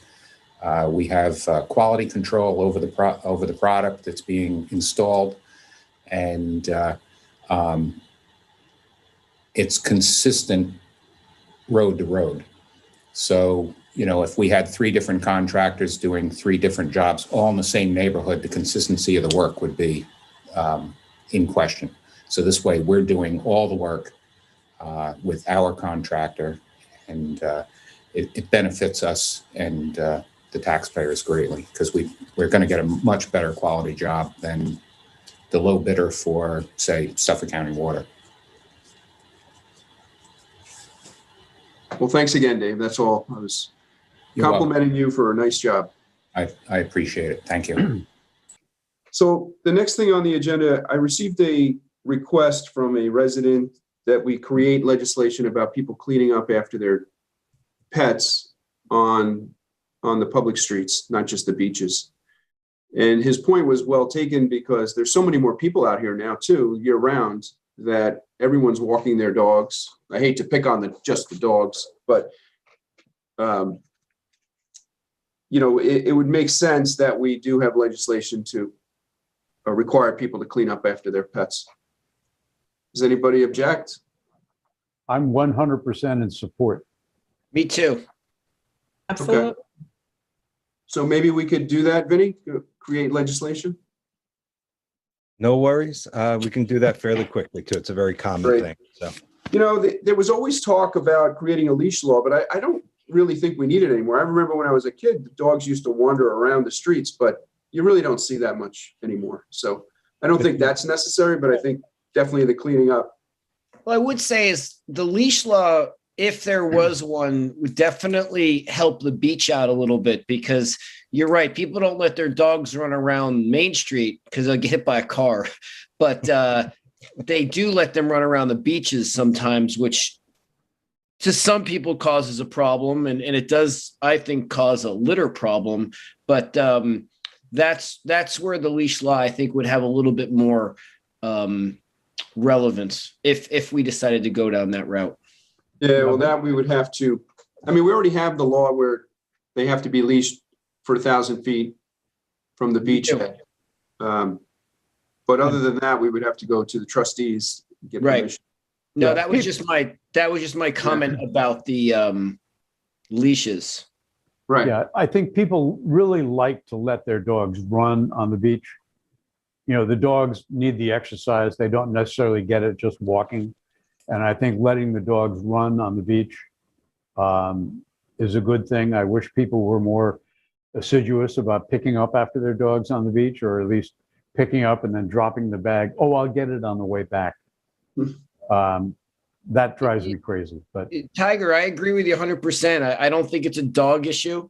no, it's a people issue. It's a people issue. Yeah. But you know, the beaches are busier and people like to feel safe on the beach. And if you like to jog or walk on the beach and a dog runs up to you, it's scary, to be honest with you. Yeah, it certainly can be. It certainly can be. Especially when you run up behind them, like you surprise the dog. And I don't have an answer. I just want to bring that up is that there are some people in our community that feel very strongly about, you know, the dogs, the people not picking up after the dogs, and also not supervising their animals when you go for a nice jog on the beach and then you get chased down by a pit bull. It's not fun, you know, and there you go. Yeah. I will say that back in the day when people would just open the door and let the dog out to go run around, we had a lot fewer deer in the neighborhoods in those days. Yeah. Tough problems. Yeah. So we're going to go to Marcos. Daily beach parking. This was something that I know you and I think Trustee Brown also wanted to make sure that we have a discussion on the daily beach parking passes and the number, you know, in terms of how many the board wants to put out there before we finalize the legislation. I thought we talked about 500. That was the last number I was given. No, the dailies, Chris. You know, that's a really good question. You know, I don't know if it's my turn to talk, but I'm talking. During the week, I don't think it's as big of a deal. On the weekends, you would just want to preserve the residents and the non-residents who have purchased their beach sticker, their ability to park, or the best ability we can give them to park. And so, you know, from being at the beach a lot myself, I really don't think there's an issue during the week at all. And so whatever we decide, maybe it can be tailored towards, you know, the weekdays or the weekends, because on the weekdays, if someone wants to pay $50 to park, then we should take their $50, and there's plenty of places to park. And let them enjoy the beach. Again, I don't want to stop people from visiting our beaches and being able to do that. However, on the weekends, if we think there's going to be a parking issue, then the daily passes are the first to go. Are we still having the free ride? Is the free ride still going from the long-term lot down to Main Beach? That electric vehicle? We are in negotiations with them now because their contract has expired. So expired today. Right. Expired today. So because we haven't made any commitments to them yet. Yeah, because people could park in the long-term lot on the weekends and take the free ride to the beach. I mean, we see that happening a lot. I see people walking to all of the beaches with beach chairs slung over their back. You know, I think that as Chris says, on the weekends, I think opening it up to daily parking with the 3,100 non-resident passes, the 500 monthly passes, plus village residents, I think we may see more pressure on parking on the weekends. And opening it up to daily parking, I think, is maybe asking for trouble. You know, we can see how it works and see how many spots we have. So if there are 40 spots on 4th of July weekend, you know, maybe later in July, we could decide to sell daily parking, but I don't think we're going to see that. Yeah. I just want to really be careful that we're not overselling the beaches. You know, I think the last thing we want to see are the beaches overcrowded. And, you know, I thank Marcos for, you know, thinking creatively and coming up with this monthly beach pass model. And I agree for the need to want a revenue that's predictable and reliable. And if we can do that with the monthly passes and reduce volume on the beaches, then, you know, as he said, it's the best of both worlds. And I agree with that. I just want to make sure, you know, as you point out, there is the free ride. People are taking Ubers up to the beach. You know, you could go, and Chris, I see you a lot at Main Beach as well. You can ride up there on a Friday and the parking lot is, you know, not at full capacity, yet the beach is full, you know, because people are taking, you know, the free ride, or now I think it's called Circuit and Uber and so forth. So I just want to be careful, you know, that the beaches aren't overcrowded, and, you know, having, you know, no cap on the daily passes, I would be concerned about that. And, you know, I think it's something we have to think about. I think what we should do is, you know, we pay our department heads a lot of money, and this is, again, like a policy issue. I think we should just leave this in the explain to the beach manager exactly what we want and let the beach manager make the decision. It's similar to this whole outdoor dining where we're paying Tom a lot of money. We lay out the guidelines and we make sure he's going to follow through. So it's the same with the beach, in my opinion. I don't think we have to put a cap, because if we put a cap and then the beach is empty, it ties everybody's hands. So, and there's no better expert at this beach than Chris. I thank you, Jerry. I respectfully disagree with one thing that Rose said, is that I don't believe there's a beach capacity issue. It's more of a parking capacity issue. You could put 500 more people on Main Beach and you wouldn't be able to tell the difference to an extent. I mean, people don't want to sit on top of each other like Jones Beach. They will move to the edges. And again, look at 2 Mile Hollow. I mean, 2 Mile Hollow is really busy compared to about 10 years ago, where, you know, was more along the lines of a Wyborg or a Georgica. And now 2 Mile Hollow is very, very busy. So I really believe people are going to find their empty piece of sand. But it's the parking that I'm worried about. And, you know, there is a certain amount of parking spaces, but you can always fit one more person at a beach. And so, you know, we none of us want a resident to go to the beach, or anyone that has a beach sticker for that matter, and not be able to park. You know, that's something that we all want to avoid.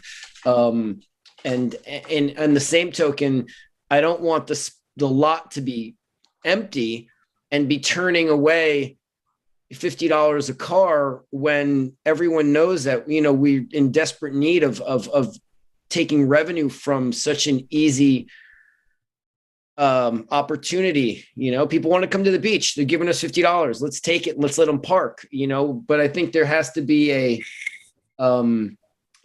balance. And I think, Jerry, you're right. The beach manager can monitor it on a daily basis. I mean, he's there, or the beach has a manager and 2 assistant managers that, you know, can you know, monitor the capacity of the lot. And really, it's lot 2 is the big question. That's the only lot that we'd be allowing it, correct?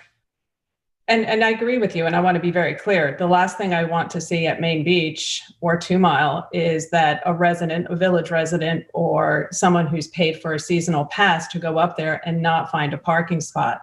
You know, so I just want us to be careful that, that doesn't happen. And my point about the circuit and Uber is that, people aren't always taking a car up to the beach. They're finding other ways, and, the beach could be crowded, and yet the parking lot isn't. That does happen as well. And, we didn't decide for the monthly. Is it for all the beaches, or is it just for Main Beach and 2 Mile? I know that's the only two that you can buy a daily beach pass for, but we left it up in the air after our last meeting on March 4th, I think, about the monthly, and if it would include all the beaches or just two. I was fine with those monthly passes being used at all our beaches.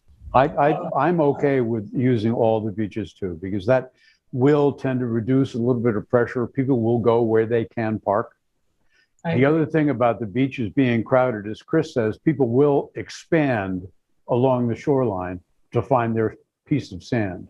The only issue that I could see with that is that if they decide they want to go swimming, and they want to go swimming right in front of where their towel is, that may not be a guarded area. And that's just going to put a little more stress on the lifeguards. Tiger, I think that leaving the number of daily passes to the discretion of the beach manager, as Jerry says, we pay these guys, pretty good money to do that. They understand what's going on. And even if there are empty spots in the lot, if he feels that there is too much pressure on the lifeguards with the number of people on the beach, he can use his discretion not to sell passes. So I think that's a good idea. And I think that we should give people more discretion than less. Tiger, I agree with you 100%. And I know that the beach is very diligent about their lifeguard and the guarded areas this year. And no one wants any problems and accidents up at the beach. No one wants that. And Rose, I agree with you as well. So I'm in a full agreement.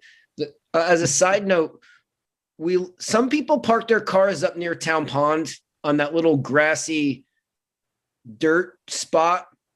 Does anyone know what I'm talking about? Like, I don't like that. And I don't know if anyone else has a problem with that either. I thought we addressed that through a parking. Yeah, we resolved that, Chris, with lowered the time limit up there. Okay, good. Sorry. We did that. The chief recommended that a while ago, back, I don't know, September, October. Okay. So yeah, that's been resolved, because that's definitely something that is annoying. One great thing that I think the lifeguards did and the beach staff last year is that they really spread out.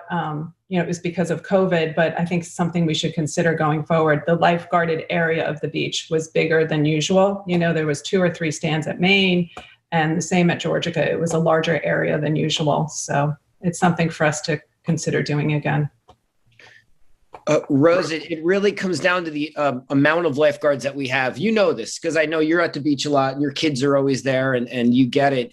When you look at, staying open a little bit later and trying to employ a couple more lifeguards is what was put in the beach manager's budget this year. So it's not a tremendous amount, but it is more lifeguards. They are going to be patrolling more on the quads, especially back and forth, going east from Maine to Wyborg and then coming west from 2 Mile to Wyborg, just to try to have a little bit more presence on the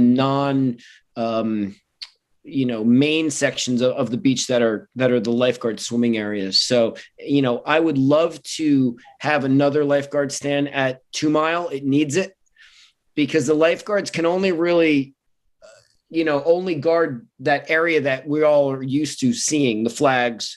You can expand it a little bit, but you can't expand it. You can't double it, just because you need sight and vision to see what's happening. So putting another stand at 2 Mile is something I think we should discuss. And also, I know people there's some people that don't like it, but there's some people that love it, is putting a stand at Wyborg's.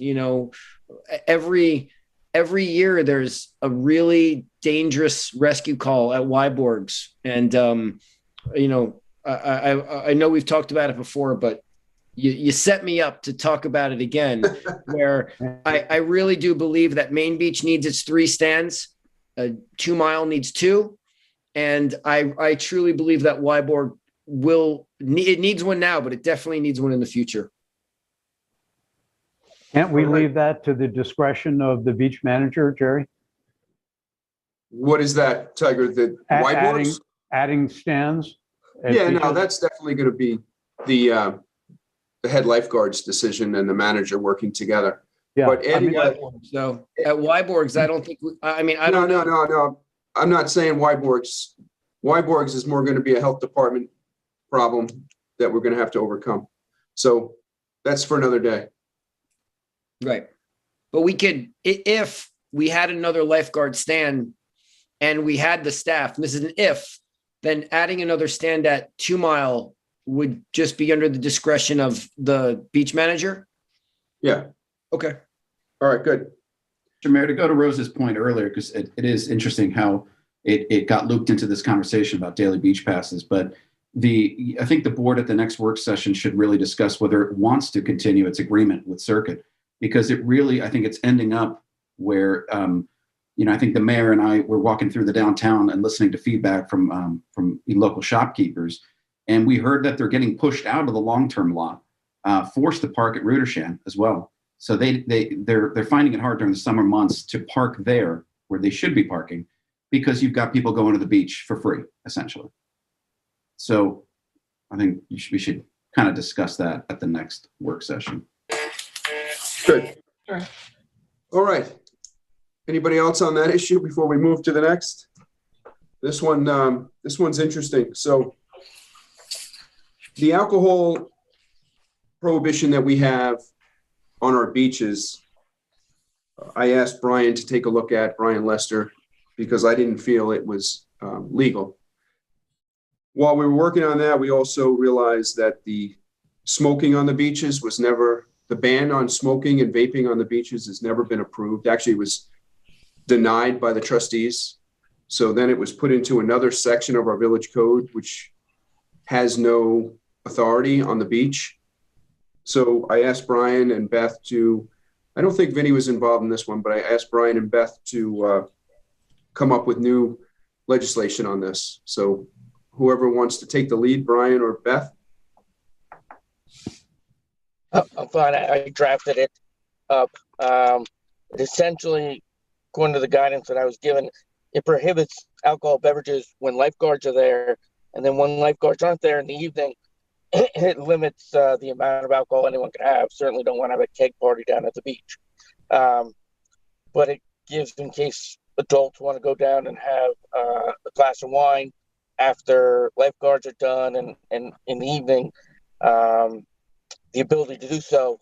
You recognize, I know one conversation we were having with the caterers and whatnot, it happens that people bring alcohol down there and everyone's hiding it. And this will allow it to be patrolled easier and better in doing so. Large section in there about under 21 and keeping with state laws on all those rules and regulations. And then as to smoking, I took part of this from New York City laws and the concerns of secondhand smoke, and put a distance from the beachhead on no smoking, and then between parties on no smoking to deal with that issue. I'm not sure if it's been taken to the trustees. I think we did have a discussion with them. It was based upon some feedback with them, but I don't know if they've seen this law in total. It hasn't been formally submitted yet. I was waiting till after the board. If the the board is comfortable with how the law looks now, we'll formally submit it to the trustees for approval. Fine by me. Fine by me too. Yeah, I think it looks good. Me too. All right. So can we see what the trustees think? Mm-hmm. Great. Thanks for taking care of that, Brian. No problem. All right. So that was a lot shorter than I thought it was going to be. All right. So let's go to any public comments. Jody, anybody on the line? Yes, we have one caller on the line. Let me unmute them now. Hello. Caller, you're on the air. Yes. Yes, can you hear me? Good morning. Yeah, good morning. Good afternoon now. My name is David Gans. I live at Conklin Terrace. And I'd like to cover, I believe, by 3 minutes, correct? Yes. My name is David Gans. All right, good. So I'm putting my timer on. I really have three, four different issues. One is I came on, you were talking about the extra hour in the village in terms of parking. Park Mobile has tons of data on this, and they can provide you best practices in some case studies. Because I've worked with them, because they've worked to about 75 different municipalities around the country, they can provide you information to help you further your decision making. Number two is the Wi-Fi issue. The Wi-Fi issue, I believe I sent a note regarding the 5 beaches a few weeks ago, and I think the same thing is going to pertains to Herrick as well as the village. I don't think that we did our necessary due diligence on that program for a number of reasons. One is the maximum number of connections each one can have, each base station is 1,500. While that may be good for Wyborg and Egypt, I don't think it's going to be powerful enough for Maine, Georgia, as well as Tuamal Hollow. We need to think about what type of specifications we need, what type of bandwidth, what type of service contracts we want, which is, how broad of a bandwidth do we require, and that also applies to Herrick and Village Downtown. And in our agreement with Saunders, it says they shall not use any of the data or information for any commercial purposes. Well, that's not necessarily true. Saunders on their Hampton.com website has it branded Hampton.com. Moreover, they sell sponsorships for each of those cameras. So our cameras are driving traffic to Hampton.com. They're basically selling space, and I don't necessarily think that they're basically advertising an asset of the village that we're giving them free. So I just would like to first reconsider the previous agreement, and moreover, look at Herrick and Village Downtown to make sure that it's adequate. There's no provision in the contract with them about upgrading to a more robust system as new technology comes out. It's a 10-year agreement, and being government, I've never done a 10-year license agreement on a state and city level. I just think it's basically giving away our assets, not making sure that they're fulfilling the obligation of providing access, and the camera, it could be privacy issues. I think we need to explore that. Do we need to have signs at every beach? Please be advised, you may be on camera.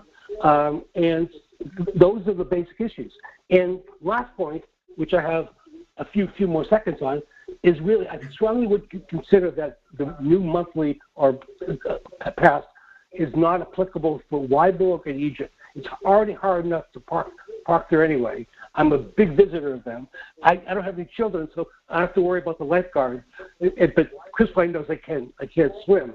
But I just like, if you view the monthly or potentially the weekly, if you read my letter, it's really to replace a village, a daily sticker. And daily stickers are only available at Main Beach and Georgia. And that's all I have to say. Well, thank you. Also, Tesla, one more question. You need to make sure that the number of spaces are ADA compliant. Will there be a time limit on these?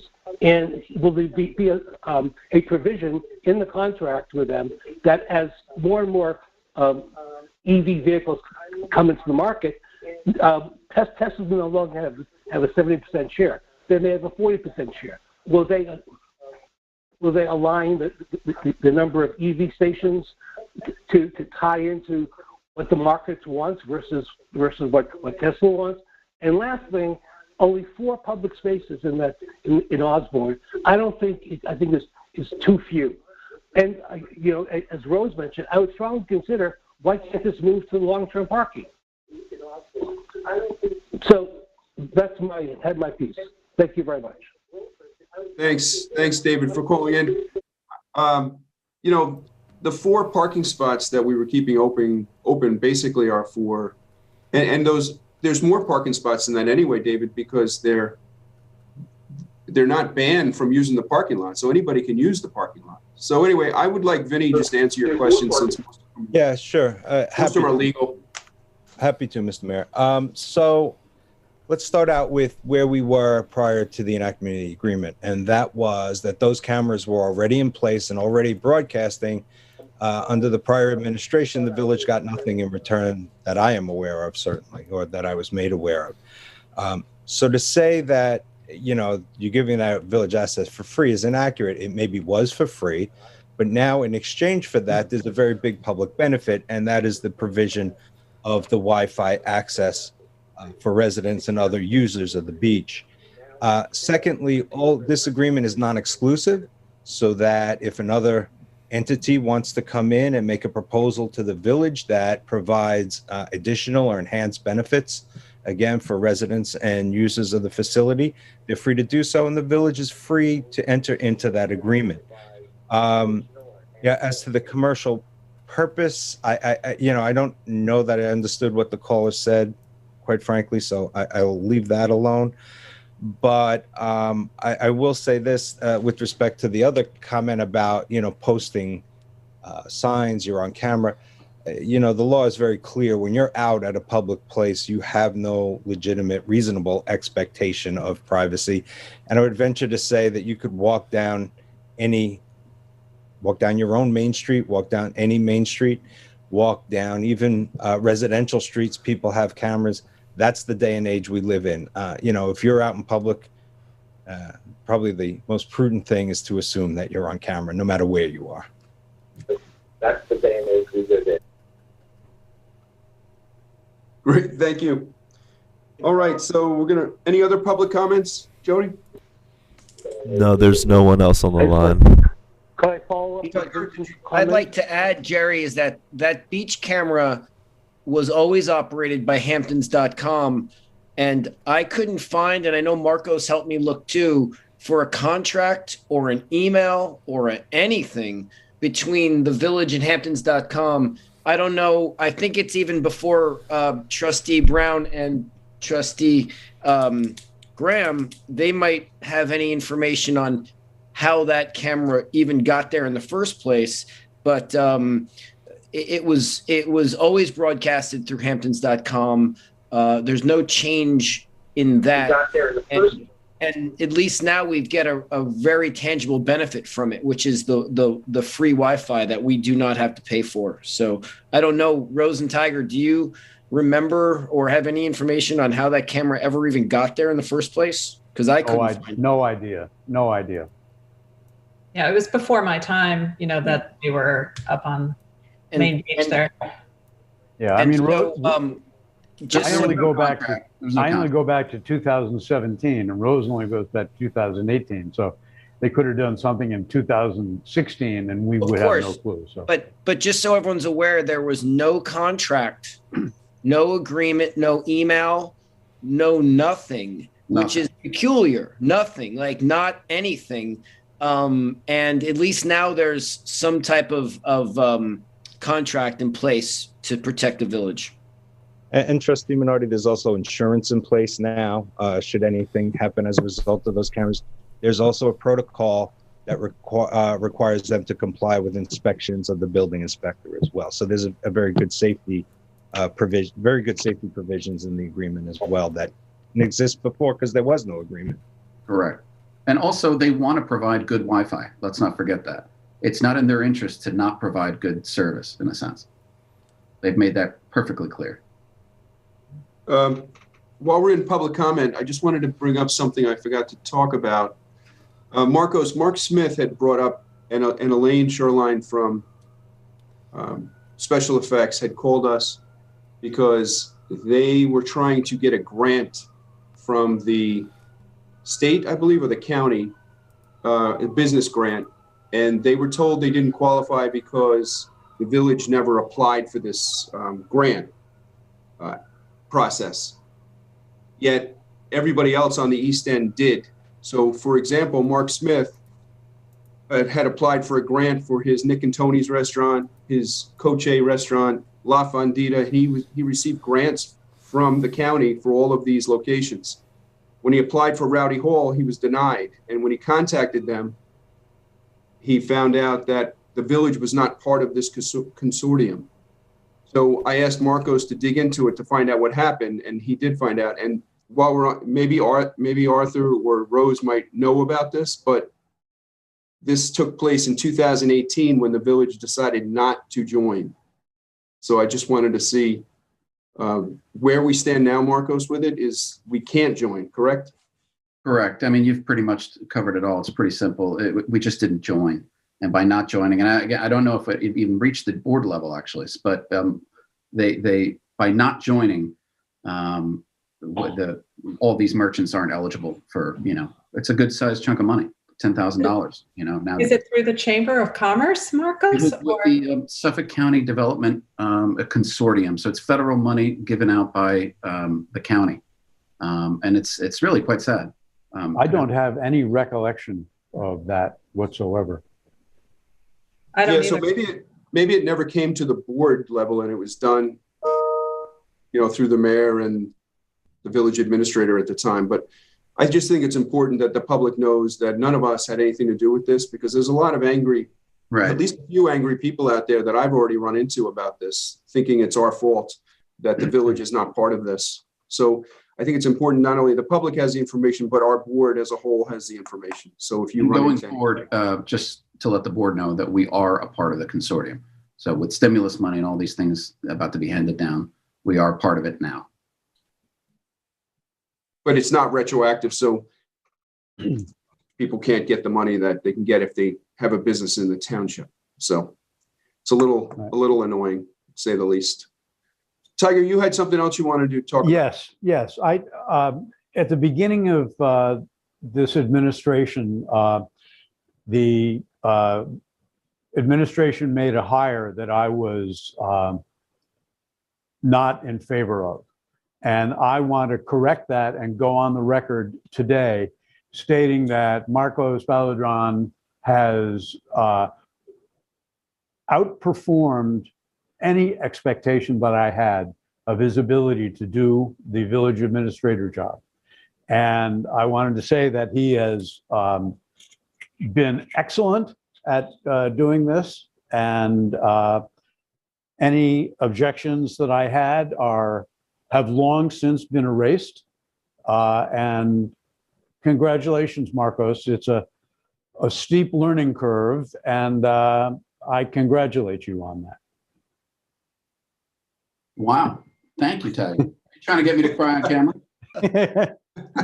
And actually, thank you very much. I appreciate that. I also want to say that Mayor Larson has done a pretty good job too. And I'm not saying this because it's April 1st either, so. Oh, well, I appreciate that. But I have to make a point today too, that Tiger and I agreed on at least 3 things today. So thank you, Tiger.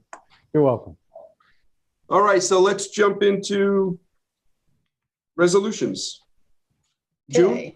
Number 1, adopt resolution number 26-2021 to approve an agreement with the Suffolk County Water Authority for reimbursement to the village for road paving restoration. So moved. Second. All in favor? Aye. Passed and carried. Number 2, adopt resolution number 27-2021 to amend the 2021 budget to increase estimated revenue and appropriations for costs $486,575.50 related to road improvements and pavement restoration performed by the Village of East Hampton and reimbursement received from the Suffolk County Water Authority as per resolution number 26-2021 upon receipt of said reimbursement. So move. Second. All in favor? Aye. Aye. Passed and carried. Number 3, accept the bid received from New York Trenchless to provide traffic signal maintenance service. It's a 4-year contract as per the March 25th bid specifications. So moved. Second. All in favor? Aye. Aye. Passed and carried. Number 4, approve the $15,925.50 purchase of a 2021 Yamaha Wave Runner jet ski from Mariners Cove Marine. So move. Second. All in favor? Aye. Aye. Passed and carried. Number 5, approve seasonal laborers for the Department of Public Works, Jose Biani Londano at $30 hourly and Fernie Londano at $25 hourly, effective April 1st, 2021. So So moved. move. Second. All in favor? Aye. Aye. Passed and carried.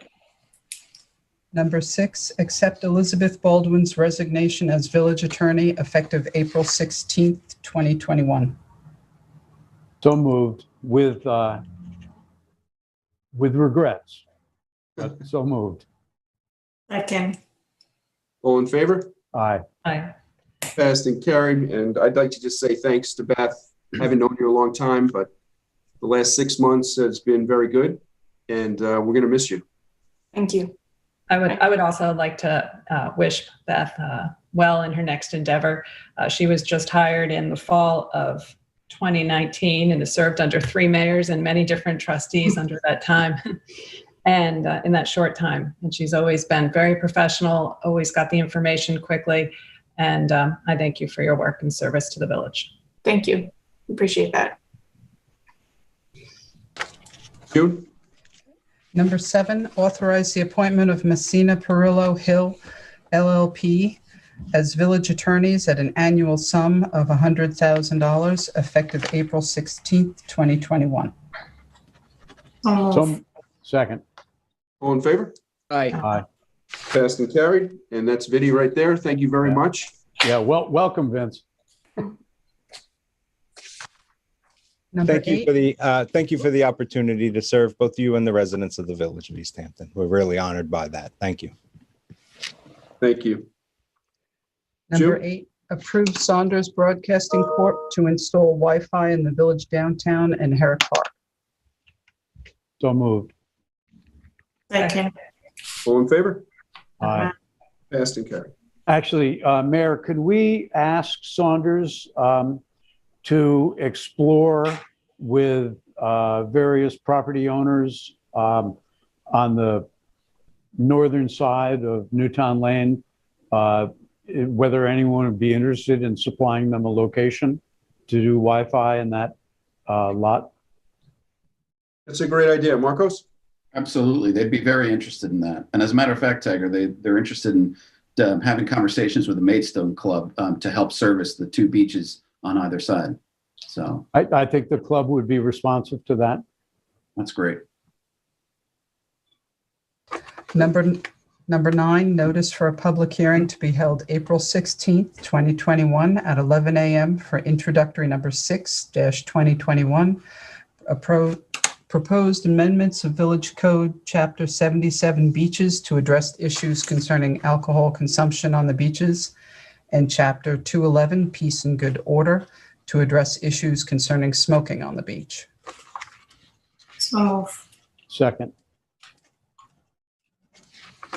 All in favor? Aye. Passed and carried. I just have a question, Brian. Yes. If it's smoking on the beach, shouldn't it be in 77?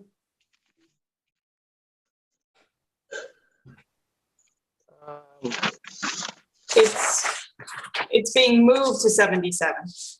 Okay, yeah, it didn't say that. That's why I was, okay. Oh, wait, no, hang on one second.